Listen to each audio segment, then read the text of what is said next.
Hi, my name is Craig McCormick. I'm the editor-at-large for Commercial Integrator Magazine. I'm joined today by Kelsey Falk from SVT. Hey, Kelsey, how are you today? Hi, Craig. I'm great, thank you. How are you? Doing well. Kelsey, we're going to talk some about your career path and how you've ended up where you are at SVT, and maybe your thoughts about where you'd like to go in your career in the future. As part of our backstage Q&A here. We're also going to take a look at some of your outside interests when you're not working. Although I know you're holed up in a hotel room today, heading off to a meeting shortly. So we'll try to keep this short for you. Let's start with how you got into the AV industry, and eventually how you ended up with SVT. Feel free to give us as many details as you care to share. Absolutely. So I kind of fell into AV more or less. So when I was right out of college, I took a kind of a part-time summer job, my first summer out of college, just because I don't want to say I wasn't ready to enter the 9-to-5 world, but I took a job as the box office supervisor at an outdoor music venue in Metro Detroit. So I just loved kind of the music industry, and it was a really good opportunity at the time. And being that it was an outdoor venue in Michigan, that is very, very seasonal, because as soon as it starts to get cold, no one wants to sit outside and watch a concert. So it was the fall of after I graduated college, and I was just looking for jobs, and the general manager of the music venue had mentioned that he knew a woman hiring a project coordinator at a tech company that was about an hour away, and I was very interested. I knew at the time that project management really interested me, and that it was something that I would definitely like to pursue. So I applied, and I actually got an offer 3 hours that day after my interview. So that was very exciting. I accepted almost immediately, because after interviewing with the director of operations at this tech company, I just knew that it would be a great fit for me. So I started 2 weeks later, and I loved it. The people that I worked with were great. I was learning so much every day. I had almost zero AV experience before I started. So coming into it, I wasn't 100% sure what to expect, but I loved learning as much as I was every single day.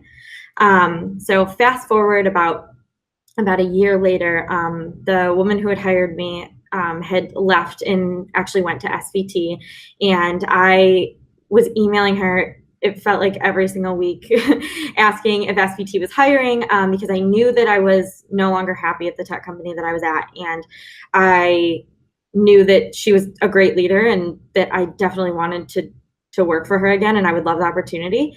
And she just kept telling me, like, I'm sorry, but they're not hiring. We're not hiring. They're not hiring.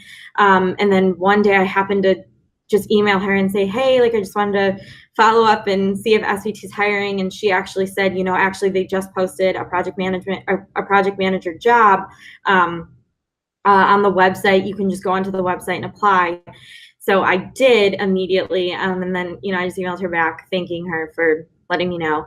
And I luckily got an interview, and that's kind of how I ended up at SVT. I started as a project manager.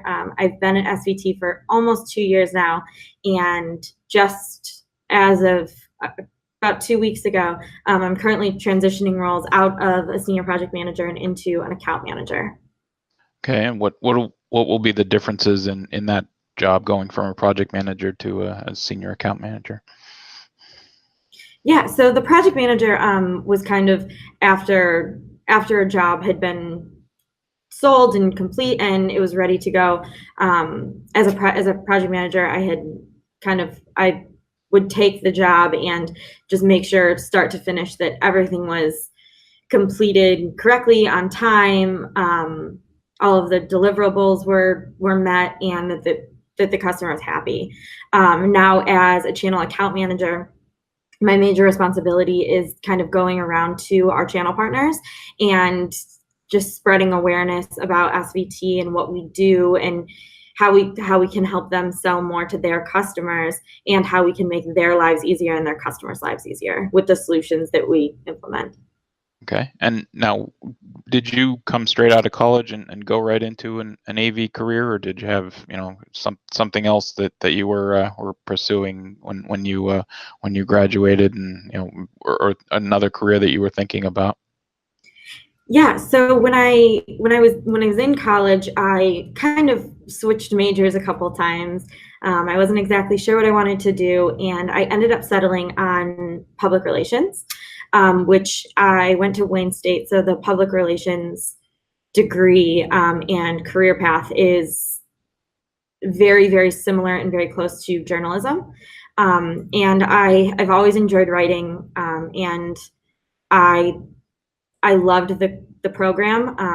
It was very beneficial for me going from kind of an English major into journalism. It felt natural, and I really enjoyed it. And then I did a few internships while in college at public relations and marketing firms. The first two that I did, I loved. I learned so much. I was like, this is absolutely what I want to do. And then I did what is considered to be one of the best internships for public relations students.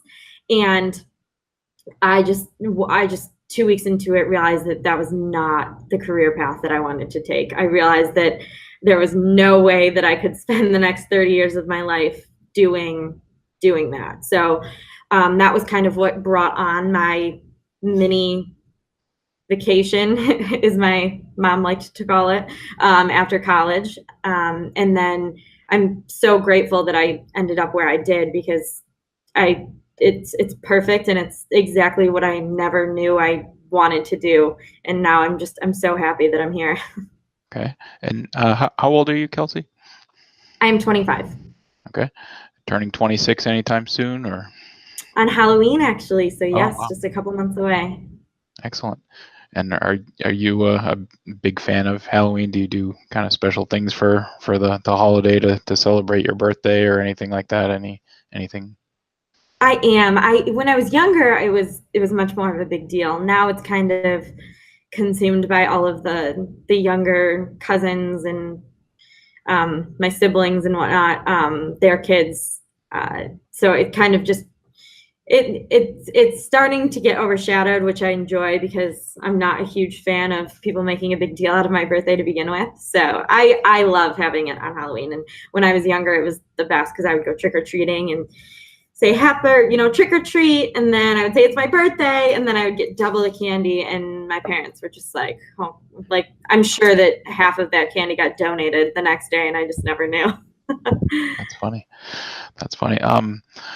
One of the things that you mentioned is you kind of stumbled into AV to some degree. How did you kind of first get exposed to that that industry, that career path? Because it sounds like that wasn't necessarily a focus for you in college. How did you first hear about it, and get interested in pursuing a career down that road? Yeah, so it wasn't necessarily AV that I was super interested in when I was applying for jobs. Actually, it was just the position of being a project coordinator. I knew, even when I was in college, that project management was something that I was interested in, and that I believed that my skills would be good at. So when I saw the job posting for the project coordinator and read just kind of the responsibilities and duties, that was definitely something that I was interested in. And then once I actually started the position is kind of when my interest in actual AV started to develop.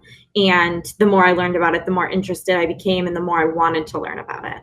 Okay. What piqued your interest once you did start to learn about it and got to know a little bit more about the industry? What about AV is kind of intriguing to you, and kind of what kind of things are you even learning about even now? Yeah, so The first project actually that I was assigned on when I became a project coordinator were these interactive video walls. And, I'd seen them in stores, and, I'd played with them as demos a couple of times before I had any idea of what actually went into that. And just seeing the entire back end and the entire process of kind of how something like that comes to life, I was just hooked. I couldn't believe all of the parts and the pieces that went into it. And then even actually speaking with the programmers who were actually putting together the software that and the programming that would go into that, I almost felt like I was mind blown, because you just walk up and you touch something and it works and it's cool and it makes loud noises. You really don't understand until you see it being built and you see all of essentially the issues that go into it, and then everyone is working to fix them. And how many people come together to make a solution for a customer. It's amazing. And I wanted to know as much as I could, so that, because at first I was like, wow, I want to be one of the people that they come to when they're having a problem and they don't know how to fix it. And then I realized how much information there is to know, and how to fix any issue, really. Yeah, obviously, the career path, the journalism and public relations career path is pretty different from what you're doing now, and even, different from a project manager and coordinator and things like that. How do you, keep yourself educated and, kind of understanding what's going on with projects, and, having the ability to, answer questions that customers might have, that sort of thing? So the number one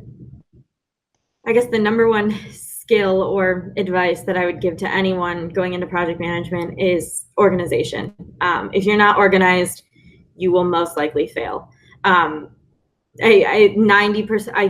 genuinely believe that 90% of being a successful project manager is staying organized and staying on top of dates and deadlines. And then the other 10% is communication. Everyone wants to be kept in the loop. And if you don't keep them in the loop, then those deadlines and those dates are going to be missed. And ultimately the project is not going to go well. Communication and organization are key.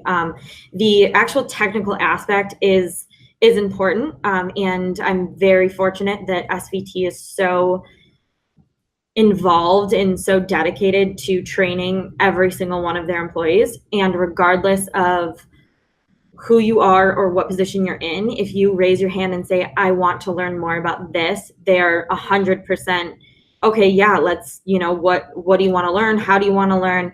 And it comes down to, how do you learn best? So if you want to sit there and do 3 days of an online training that you found that you think would be beneficial to you, if you take it to your manager within, I would say, and that's the other thing that's great about working for a small company, is that, those things can be approved in a day. You don't have to go through all of these processes of getting things approved. And, if you can take it straight to your VP or to the CEO, and, within it, if they look at it and say, wow, yeah, I think this is great, sign up for it, do it tomorrow. It's very accessible to you. Okay. Now, I know, as somebody that got a degree in English and journalism, that one of the best things about that is there was no math to worry about. Is that something that when you're getting trained and things like that, is that something you kind of, is it over your head, some of the technical aspects and that sort of thing, or have you found that you're you become pretty equipped in understanding what piece does what, and how, that sort of thing? Yeah, so I would say for me this far, the majority of the math that I do is actually dealing with the budgets and dealing with the scheduling of resources and things like that. The math is more so the engineering and the programmers. So, you know, if I have a question, they're more than willing to explain it to me. But I haven't come across any issues where I wish I would have taken more math classes because I don't understand anything. That sounds right. So I know obviously you're obviously pursuing a career outside of journalism at this point, but it sounds like journalism hasn't strayed entirely from you. I know recently you posted what was the start of a series, you know, kind of focused on millennials in the workplace and some of the concerns related to that. Let's talk about that. Why was that something you wanted to write about, and what's kind of the gist of what your focus was on that? So when I started writing that article, it actually started very differently than how it ended and how it ended up actually getting published. When I first wrote it, I was kind of just jotting down ideas, kind of shorthand notes about why I liked working at SVT. I have a lot of friends from high school and college who hate their jobs. They just, you know, they're just miserable. They work 60 hours a week and feel like they have nothing to show for it. And I don't feel that way. You know, I mean, yeah, there are Mondays when I wake up and I'm just like, oh, like I would love to go back to bed right now and not go into the office. But you know, that's everyone and that's every job. But overall, I love my job. I love the people I work with. And I just kind of in my head almost started collecting, like, why are my friends so unhappy? What about their jobs is like could be so easily changed and made better? Is it, you know, is it the culture? Is it what is it? And I was just trying to pinpoint it. So my article actually started out as why I enjoyed my job. You know, like what about my job made it not miserable for me to go to? And then I realized, you know, a lot of my issues of a lot of the things that I love about SVT and love about my job are things that most people that, you know, my parents, my aunts, my uncles, and even my coworkers who are older than me don't really, they care about, but not as much as I guess as my generation does.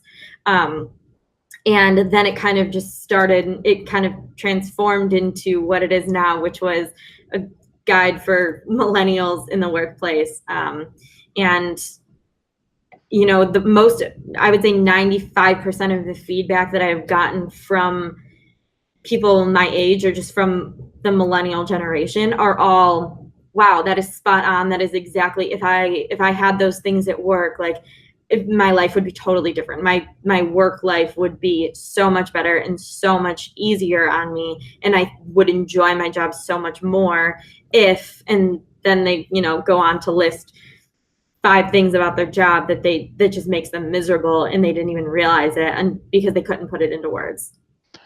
So for those who haven't seen the article, what are kind of some of the highlights of you know, the tips and the guide that you know, the things that you found that, you know, people in your generation maybe need or want in their work life?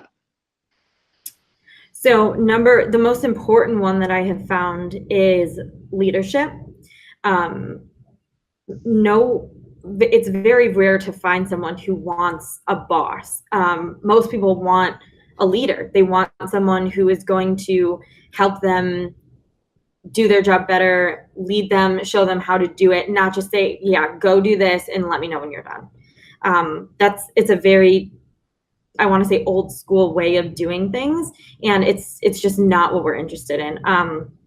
I am extremely lucky in the fact that actually the majority of the leadership portion of my article was actually written about SVT's VP of operations, who was the woman who hired me at the first tech company, and then the one that I reached out to, and she actually ended up being my boss when I came over to SVT as well. And I understand that, you know, so the word boss and leader are interchangeable depending on I guess the company. I understand that my leader is still my boss. You know, she is still the one who assigns me projects and tells me, you know, what I'm doing well and what I'm doing wrong. And then ultimately, if I were to ever be let go, she would be the one who would make that decision. And I feel so fortunate that I have had the opportunity to work for her for the last 3 years, because she has shown me exactly the kind of leader that I want to be in the future, and exactly almost what to do and what not to do. And I mean, that's I think the greatest thing that anyone could ask for is a leader who can show you what you want to be and what you want to be in the future. Okay, we should probably give her some credit. What's her name? Yes, Miss Tina Peters, who was actually, when I first came to SVT, she was the director of operations, and she actually recently, very well deserved, received the promotion to VP of operations. Okay, and the article that you wrote, was it something that you were, thinking was going to be posted, somewhere for SVT, or was it always, going to be just kind of an outside, more general sort of piece that, that obviously turned into the millennial guide, I guess? So when I first wrote it, it was supposed to be it was originally planned to be for SVT, because it was kind of just going to be a millennials point of view on why I love working there. Like I said, I'm 25, and there are only a handful of millennials who work for SVT. So it started kind of as, you know, why, being so young, why I loved working for SVT, and then it just kind of snowballed, and then it became the Millennial Guide, that actually wasn't directly about SVT and was just more so about millennials at work in general. So that's kind of how it transitioned. The way that you've described the situation is obviously you feel lucky and fortunate about the job position that you're in, and the situation that you're in, and maybe your friends aren't quite as lucky. Why do you think there is that difference between, your situation and what they're going through? And I know you mentioned, some random Mondays you don't necessarily want to go to work, but for the most part you're very happy with your job and satisfied with that. And it sounds like maybe that's not necessarily the case for all your friends and your peers. Why do you think there is that difference? I think leadership. When I come to work every day, and when I'm out on the road traveling for work, or even when I'm working from home, which is at least a couple days a week usually, I'm empowered, and I'm empowered to make decisions, and the executive team and the leadership team allow me to have that flexibility, because they have trust in the fact that I'm getting my work done, and I'm making sure that all of my ducks are in a row. A lot of the complaints I hear from a lot of my friends, and even from my old coworkers, are that they're micromanaged, or they're not allowed to work from home because their bosses don't know what they're doing, and they can't monitor them. I've never felt that way. I've never felt that I'm being micromanaged, or that I'm being watched carefully. As long as I'm getting my work complete and done well, then there really is there's no issue, and that I'm given the flexibility and the tools that I'm needed to succeed from essentially anywhere. Great. I know obviously there's a stereotype out there about millennials, and kind of what they expect in the workplace, and how they think they should be treated, and that sort of thing. That they need to be given special considerations for basically everything, and they need a trophy every time they walk in the door, that sort of thing. What do you think about that stereotype? Because it certainly doesn't seem like you have that expectation yourself. I don't. And thank you, because I appreciate that. I think that stereotype is a stereotype, and I think that it focuses on on a certain portion of millennials. I do know that there are people my age who do feel that way. They feel that they deserve to kind of walk into a position and get X, Y, and Z just right off the bat after, and they without having to really work hard for it. I if you're going to find those people though in any generation, you're going to find those group of people who kind of walk into a situation entitled regardless of their age, or what generation they belong to. So it's just really kind of weeding them out essentially. I think that they're somewhat, I don't want to call them easy to spot, but I think that even when I have conversations with other millennials, I can very easily look at them and just think to myself, like, I probably, if I was a hiring manager, I probably wouldn't want to hire this person because of the way that they answered that question, or the way that they, gave me, maybe just even like a look, the look, when I asked them about a certain scenario or whatnot. Have you had to overcome that stereotype yourself and kind of prove that you're not that way? Just, obviously you're 25, like you said. Have you had to overcome that and prove that you're not like some others that you mentioned? Absolutely. Almost every day, I feel like. A lot of my job as a project manager was I would go to construction sites and I would go to job sites, and I've been blown off by general contractors who take one look at me and just think like, wow, yeah, this girl, no, she has no idea what she's doing. Why did they send her here? And it is, you have to stand your ground. You have to prove that you know what you're doing and that you have control of the situation. And sometimes I don't, which is the hardest part.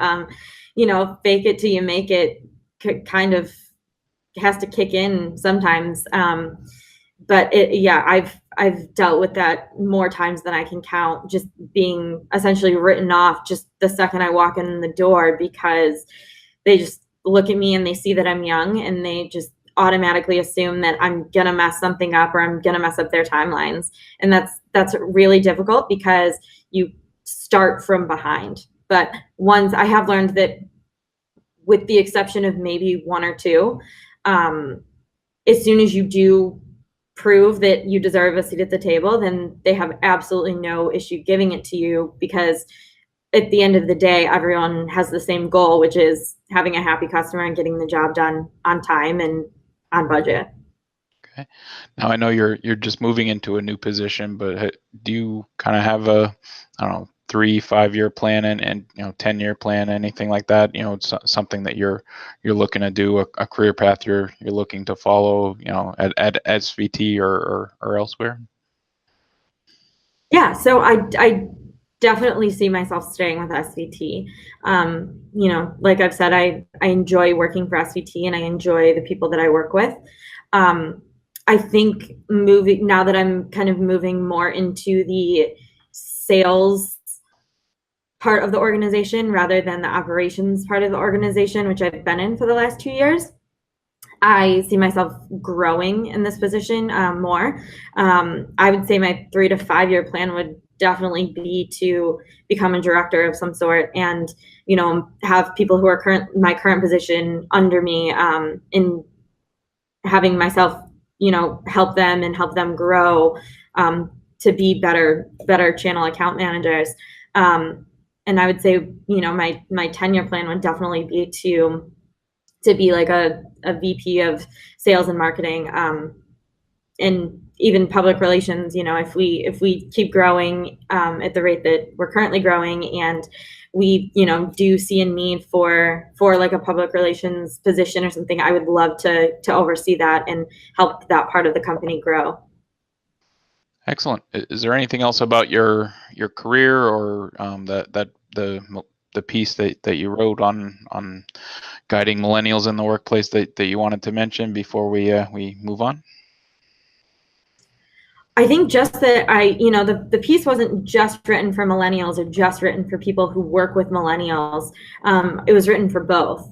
I think a lot of millennials do read it and think to themselves, like, yeah, these are the kind of changes that I would love to see in my organization. And I hope that the older generations read it and kind of get a better understanding of where we're coming from and what would help make us more effective in the workplace, because currently we're becoming the biggest generation of the workforce, like currently in the workforce. So I think that it I really think that it could benefit everyone, just kind of reading it and taking it into consideration when making decisions that are going to affect us. Okay. I am certainly planning to link to your article, but for those who want to read it, where can they find that? Yes, so it's currently published on medium.com, and then you can also find it on LinkedIn. Okay. Excellent. So moving on to the things that you do when you're not working, what kind of hobbies do you enjoy? What kind of things do you do in your free time when you're not stuck in a hotel room or traveling or in the office on a boring Monday? So this position that I actually am moving into, the channel account manager, was really kind of inspired, and the reason that I was given a shot at it is because my favorite thing to do is travel. I love going to new places. I love meeting new people, and I also love food. I'm a huge foodie, so going to new places, the first thing I do is look up new restaurants and new places to eat. And then, if I have a favorite in town, then I am looking to make a reservation 3 months in advance to make sure that I'm able to eat there. It's even better on an expense account, right? Absolutely. Do you have a few recommendations or places that you visited recently that you wanted to call out, or dishes that you like to try when you stop in a certain city, anything like that? Yeah, so actually, this kind of started out as a joke, but when I first started traveling a lot, I posted selfies on Snapchat of me eating a slice of pizza. And then one of my best friends called me out for it. And he was like, how much money do you spend to take a selfie eating a pizza in a new city every weekend? And then it just kind of turned into to like my thing. So I now, every time I travel to a new city, I make a point to try pizza and take a selfie eating a slice of it. And now it's turned into kind of a joke, but it's also really fun. And I really enjoy it because every single time I post one, people are like, oh, and there's a huge reaction. And everyone always wants to know, how was it? Like, would you recommend it? Like, where, if I go to that city, where should I eat pizza at? So that's definitely, pizza is definitely one thing that I make sure to eat in every city. And which city has the best, or which restaurant has the best slice? Oh, I knew you were going to ask me that. So currently, I have two cities that are tied. One was in Denver, and then the other one was actually in Boston. So I will have to get you the names of the pizza restaurants that they were at, but those were definitely the top two. Well, I'm from the Boston area, so I'm definitely curious about that one. Oh yeah. Denver I've never heard for pizza. That's definitely a different one. What was it about that one? Well, so I'm sure you were expecting me to say like Chicago or something, but I love thin crust pizza. So I had actually just found a thin crust pizza there. And I'm sorry, you know what? Actually, also Nashville. Nashville has one of the best thin crust pizzas. Wow, those are two that I never would have thought of. I was expecting Chicago or New York because I think those are the stereotypical choices. But Yeah. I'm glad to have Boston on your list. Is there any other thing that you wanted to mention in terms of hobbies or free time activities, anything like that? I enjoy, obviously I enjoy writing. That's something that I don't think I'll ever stop doing, even if it is just on kind of on the side and for my own creative outlet. I have a dog. She just turned 5. So I love to, just go outside and play with her, and we'll go for hikes and whatnot when I'm home. And then I also love kayaking, which I cannot take my dog kayaking, unfortunately. But I love to kayak and just be outdoors. Okay. What's your dog's name and what kind of dog is it?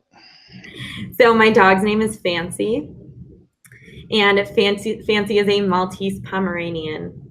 Okay. So she's about 15 pounds, 15, 20 pounds. Wow, you could probably hide her in the kayak and not have anybody notice, right? Probably not, but she would not. I don't think she'd be very happy about that. Excellent. Well, I think those are all the questions I had. Is there anything else you wanted to mention?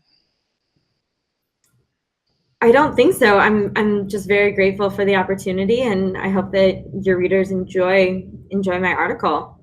Excellent. Well, I appreciate you taking some time here to talk to me for our backstage question and answer. Thanks, Kelsey Falk. Thank you so much. Have a great day. All right, you too. Bye-bye.